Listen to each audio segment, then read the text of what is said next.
Okuva kwa mukyala wa Bruno K kulese ebibuuzo bingi mbantu ab'enjawulo nga bemulugunya ku ngeri Bruno K gy'abadde atambuzaamu ebintu bye wakati wa mukyala we naye kennyini. Ababiri bano baabeerako bonna era nga ne bafuna n'ekibala eky'omwana omuto. Bambi ono maama we waafiiridde wa myaka 2 gyokka egy'obuto. Wabula Bruno K yasoose okutubuulira n'agamba nti munnange maama w'omwana wange temuddamu okumumbuuza lwa nsonga bw'enjogerera afudde. Abantu ab'enjawulo baavuddeyo ne batandika okumucriticizinga ne bayogera ebigambo ebisongovu bambi ebiruma ne batandika n'okutegeeza nti Bruno K ku bbanga ly'amaze lyonna abadde tapositingangako ku mukyalo ono era nga buli bwe bamubuuza abadde nga ayeewala ebibuuzo ebikwatagana ku mukyalo ono.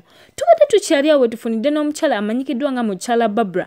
Eno yaavuddeyo n'agamba nti ye muganda we abadde mulwadde nnyo wabula yadde nga baali baafuna omwana mu Bruno K abadde tabawa buyambi yadde. Omukyalo ono ayongeddeko n'agamba nti Bruno K siri kusonyiwa, muganda wange wamusuulawo oluvannyuma lw'okuzaala omwana wammwe era omwana yekayeka gw'obadde ng'ofaako. Amasimu gonna ge tubadde tukubira obadde ng'ogeebala maggwe ng'oli eyo mu ssanyu ng'oli eyo ogenda out ogenda ku tours n'omukyala Farida Nakazibu awamu ne family ye.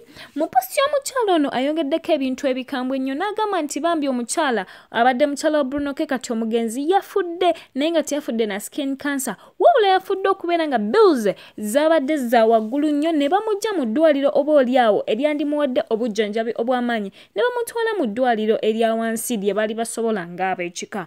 Omukyalo ono we yafiiridde bambi abadde n'omwana omuto oyo gwe tulaba mu bifaananyi kati bambi omukyalo ono omwana ono kati amulese wa myaka 2 gyokka wabula Bruno K ye bino byonna ebyogeddwa tebimuwugudde agenze mu maaso n'apeninga down n'agamba nti nja kumisinga sisobola nakikkiriza nti omunnange gwe maama w'omwana wange ovuddewo n'agamba n'ogamba mmwe ababadde nga banteeka ku pressure mumbuuza omukyalo ono gy'ali ndowooza kati muwewedde temuddamu mumbuuza lwa nsonga bambi mutegedde bimutuuseeko. Omwana ono amanyikiddwa nga Briella era nga bambi gemanya agamuweebwa. Omukaseera kano wetwogera bambi Bruno K ye obulumi bwayitamu bwa waggulu nnyo era katusabe Mukama Katonda amugumye kubanga okusinziira ku pages ze zonna yagambye nti my worst day in my life. Rest in peace Mama Briella. You fought a battle until the end. Bino byonna ebigambo omu n'ebirala yabiwandikidde omukyalo ono ng'alaga engeri gy'anyolweddwamu.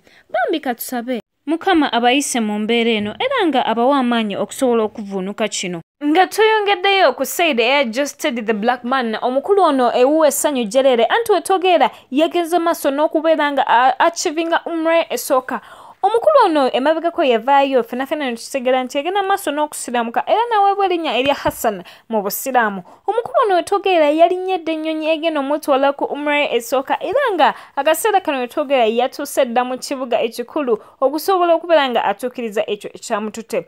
Omukulu ono bwe yasiraamuka abantu badde bamuteeka ku pressure nga bamugamba nti omuntu yenna alina omusiraamu mazima ddala abeera alina okuva mu music alekerawo okuyimba ayimba ennyimba za busiraamu ye yageze maaso n'abategeeza nti eddiini ajagala naye ate n'omulimu akazindaalo bambi bye bimu ku bintu byasinga okwagala. Genda kwe ku lugendo luno kyavudde ku kubeera nga ekisiibo ekyaggwa bambi ng'ayita mu Threya Muslim World yagenda maaso n'okufuna omukisa abasiraamu abasinga gwe bazze bafuna nga muno muli n'omuyimbi Eddie Kenzo kuba naye bambi omukisa guno yagufunako era naye n'agenda maaso n'akola umra ye. N'omukulu G-Study akaseera bwe kaatuse nga buli kimu kitebenkedde ng'ensonga za COVID zikkakkanyemu yagambye nti nange ndowooza ke kaseera nange ntuukeko emeka munnaye ate nsobole okubeera nga omukisa ogwampeebwa ngussaamu amakulu nsobole okubeera nga ate munnange ngenda maaso n'okubeera nga nange nkola umra yange ng'omusiraamu kubanga mu ddiini ey'obusiraamu byebimu ku bintu ebiweesa omuntu ekitiibwa.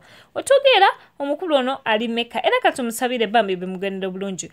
Wabala kubeera nga oli ku channel yaffe ennungi eya Fatuma Sulaiman bwe yakatogattako tukujjukiza nti subscription yo y'ejja okuyamba okubeera nga ofuna first hand information. It's about clarity.